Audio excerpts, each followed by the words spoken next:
Okay, so we're diving right in today with side hustles, specifically for 2025. Right. And, a lot of people think that they need to have, like, a ton of money saved up or take a huge leap of faith Right. to kind of quit their job and go all in. Yeah.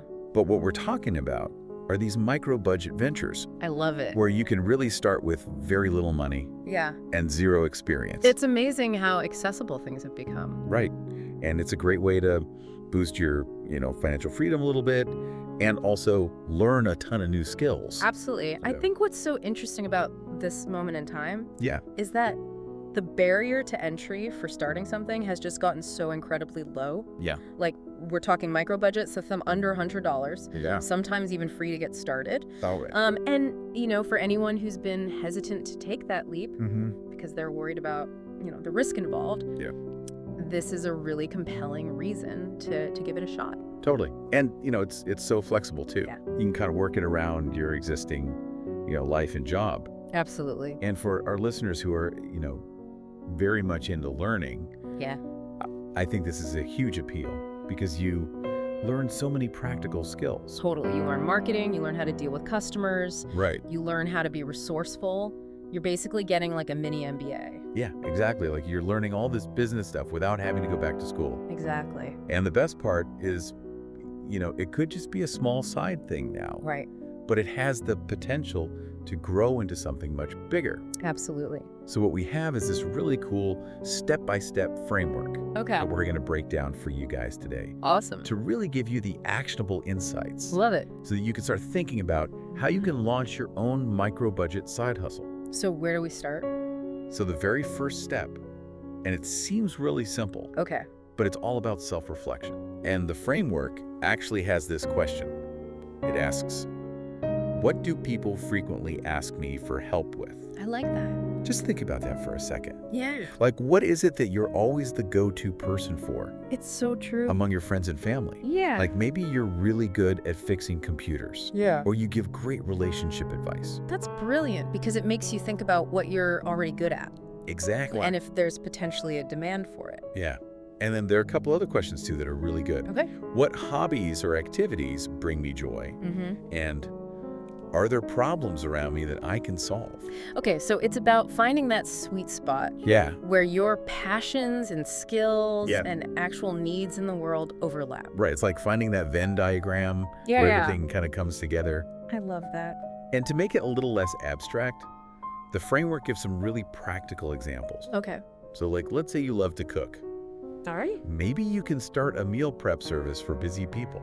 Mm-hmm. Or you could even host online cooking classes. Yeah, for people who want to learn new recipes or techniques. Exactly. Or if you're really good with technology, Mm-hmm. maybe you can offer remote tech support or help small businesses with their social media. Oh, that's a great one. Right. Because every business needs help with that these days. Totally. And if you enjoy writing, Yeah. you could do freelance writing or content creation. There's a huge demand for it. Right. Like so many businesses need people to write blog posts and website copy and things like that. Absolutely. And, it's not just theory. Right. The framework actually gives a real example. Oh, I love those.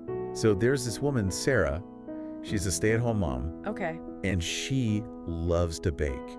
I can relate to that.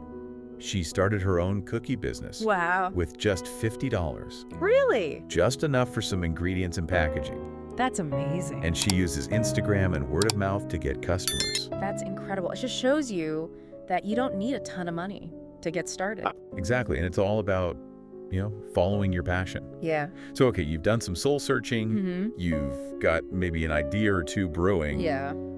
What's the next step? So step 2 is all about leveraging free or low-cost tools. Okay. We're talking about being super resourceful here. I get Technology has really opened up a world of possibilities for entrepreneurs on a budget. Right. Like you don't need to spend thousands of dollars on fancy software or equipment anymore. Exactly. And the framework highlights a few key areas. Okay. So first up, website builders. Yeah. You've got Wix, WordPress, Squarespace. I've heard of those. They all have free plans to help you get started. So you can have a professional-looking website without breaking the bank. Right. It might have their branding on it at first, Yeah, but it's a great way to test the waters. totally. See if people are interested in what you're offering. And then, of course, there's social media, Yeah. Instagram, TikTok, LinkedIn. All free. Completely free. You can connect with potential customers, build a following, showcase your products or services. And engage with your audience directly. It's so powerful. It really is. And then we've got online marketplaces. Uh-huh. Etsy is fantastic for handmade goods. Yeah. And, they do have fees, but it's very affordable to get started. If you're offering services, there's Fiverr. Right. A platform for freelancers. Exactly. And if you're looking for more local task-based work, Like what kind of tasks? like dog walking or house cleaning or furniture assembly, Okay. there's TaskRabbit. Oh, yeah, I've used that before. It's a great way to connect with people in your community. So there are really options for everyone. Totally. And we've got another real-world example here. All right, let's hear it. There's this guy, John. He's a photography enthusiast, Okay. and he didn't want to invest in a bunch of expensive equipment, so he just used his smartphone to take pictures of local landmarks. Smart. And he sells them as digital downloads on Etsy. Oh, wow. His only cost was the $10 Etsy seller fee. That's amazing. So again, you don't need a ton of money to start a side hustle. No, you just need to be creative and resourceful. Exactly. So you've got an idea, you found some low-cost tools. Yeah. How do you know if people actually want what you're offering, though? That's where step 3 comes in validation. Okay. It's all about testing the market before you invest too much time or money.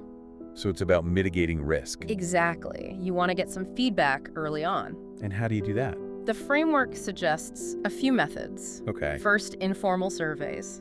Like just talking to people. Yeah, talk to your friends, your family, Yeah. post in online communities. Get a feel for what people think. Exactly. See if your idea resonates. Okay, what else? Competitor research is crucial. So see what other people are doing. Yes, but it's not about copying them. Right. It's about understanding the market. All right. What are they offering? How are they pricing their services? What are their strengths and weaknesses? So you can find your niche. Exactly. You Yeah. can figure out how to differentiate yourself.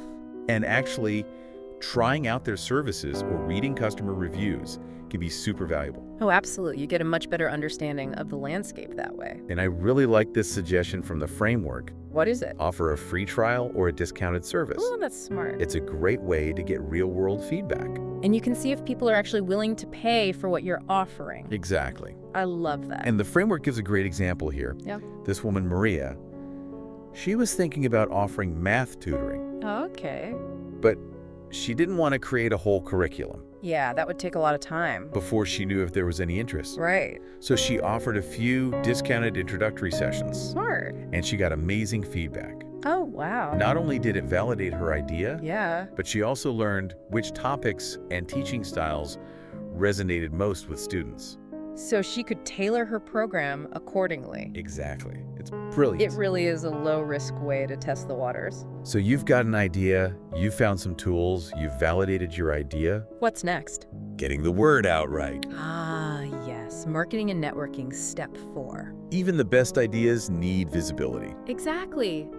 You could have the most amazing product or service, Right. but if nobody knows about it, Yeah, it's not going to go anywhere. you're not going to make any sales, And the good news is, you don't need a huge budget for marketing. especially when you're just starting out. The framework highlights some really effective, low-cost strategies. I'm all ears. Content creation is a big one. Okay. So let's say you're offering those cooking classes. Yeah, You could share cooking tips, recipes online. right. Provide value to your target audience. Exactly. Or if you're doing tech support, Mm-hmm. you could create helpful tutorial videos That's a great way to showcase your expertise. and build trust with potential customers. Totally. And then their collaborations. Oh, yeah, partnering with other businesses. So like if you're a dog walker, Mm-hmm. you could partner with a local pet groomer or a pet supply store. Yeah, cross-promotion is so powerful. And don't forget about referrals. Oh, word of mouth is gold. The framework suggests incentivizing your happy customers to spread the word. Like offering discounts or small perks. Exactly. That's a great way to leverage your existing customer base. We've got another example here. Awesome. David, he started a dog walking service. Okay. He used Instagram to share cute pictures of the dogs. Adorable. And he partnered with a local pet store to distribute flyers. Smart. Very localized, very budget-friendly. And it clearly worked for him. So you're gaining traction, you're getting customers, you're starting to make some money. What happens next? Step 5, scaling. Ah, yes, growing your business sustainably. not growing too quickly, Right. It's about being strategic. and reinvesting profits wisely. Exactly. The framework gives some examples of how to scale, I'm listening. so you could upgrade your tools or software. Okay, get something more efficient. Maybe you hire a virtual assistant to handle some tasks, Oh, that would free up so much time. or outsource your bookkeeping. So you can focus on what you do best. And the framework really stresses listening to your customers. Oh yeah, customer feedback is everything. They can tell you what they need Yeah. and what they want more of. And that can give you ideas for new products or services. Exactly. And we have another great example here. Okay. Lisa, she started making custom jewelry as a hobby. Yeah. And as her orders grew, Yeah. she hired a part-time assistant. Smart. Eventually, she opened an Etsy shop, Uh. and she even started doing craft fairs. That's awesome. So she gradually scaled her business, Really thoughtfully. and now it's thriving. I love that. For those of you who want to dive deeper, Into the world of entrepreneurship. the framework recommends a book. Oh, which one? It's called The $100 Startup I've heard of that. by Chris Guillebeau. Yeah, he's great. It's all about building a profitable business with limited capital. Perfect for our topic today. And the framework highlights a few key takeaways. Okay.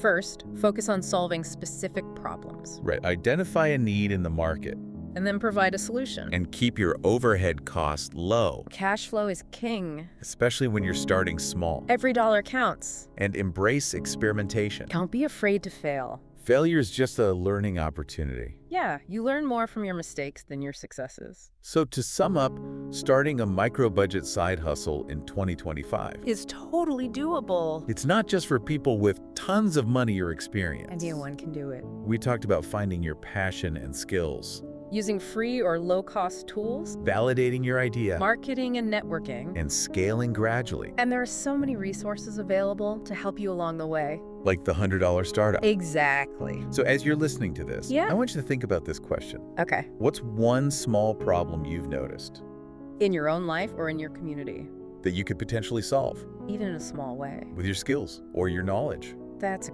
great question to ponder. It could be the start of something amazing. It really could.